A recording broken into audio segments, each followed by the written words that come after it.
Isinii warri dhufe jaarsummaa. Meeqa? Kana fakkaatanii dhuftanii? Bareeda eeka. Maal kabajuma keessaniif jennee yeroo akkasii. Maal jaarsi jiru biyya keessan jaarsi kan isinirra fooyyee qabu jiru jaarsi jiru biyya keessan. Hindu'ani warri naannoo keenyaa baay'een isaanii hindu'ani.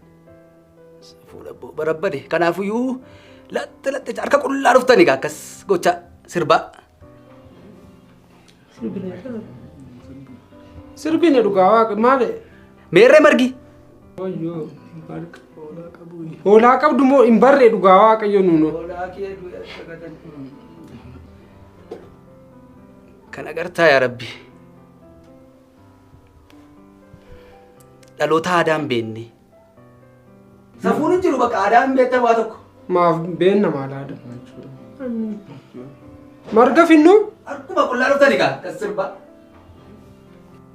Mee inni afachuuti amma mucichi maal qaba ofii? Maal qaba qabeenyi isaa maa inni mucichi maal fakkaata haalli isaa akkami? Waa mucaan. Maal mucaan? Mucaan kana dhamee nama wanta dubbatamu miti. Maaloo tartiibuu manaasaa maaloo. Namatti tolu magaaladhaa. Qaamas qabaa. Namatti tolu mucaan baay'ee namatti tolu. Inni jaaladhaan furdaadhaan jaallatu ni mucaan keessan itti baate. Sima dhugaa dubbachuuf itti baate. Dhugaa. Waa manni dhee waa mashan itti buustee hin beeknu malee mucaan. Mannee jaallatta baay'ee waan. Maaloo gooftaa koo jedhe. Maal naa godhanaaf bifisa? An bifa isaan fuudha? Maal isintu fuudhamte intala keessa maali? Maaliin jiraachisa mucaa koo maaliin qabeenya qabaan jedhee manoo qabeenya maal qabaa? Yoo kana mana fudhateera kireeffate. Qofaasaatti kireeffate isa yoo asii finfinnee ma? Mana kiraayii fudhate? Qofaasaatti of dandee. Mi'aan tokko harka walitti buusaa fi isiniin jedhu? Manni ijaarsi. Galata kee asimaa boonsoo jedhee namichi. Godhu silaa. Mana kiraayii qaba. Hin beektan qabaa mana kiraayii.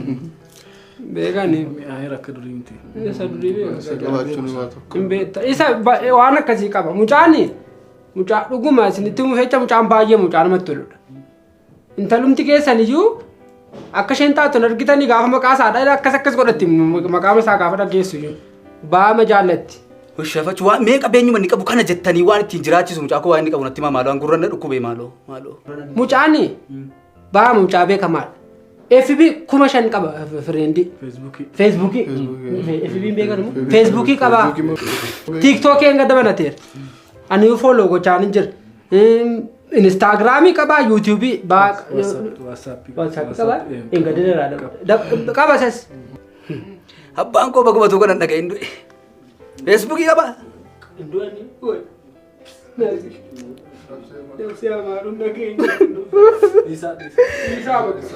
Isa bachu nama seetanii abbaa koo.